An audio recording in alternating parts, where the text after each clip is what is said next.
ప్రాచీన శివాలయంలో ఆషాఢ లక్ష బిల్వార్చన పూజలు మరి మీరు దర్శించండి.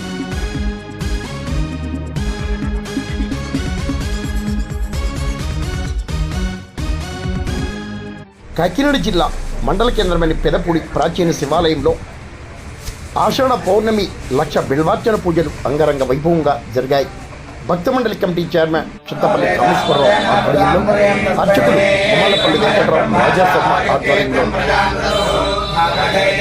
తదితర పండితులు ఘనంగా నిర్వహించారు. మరి నేను దర్శించండి.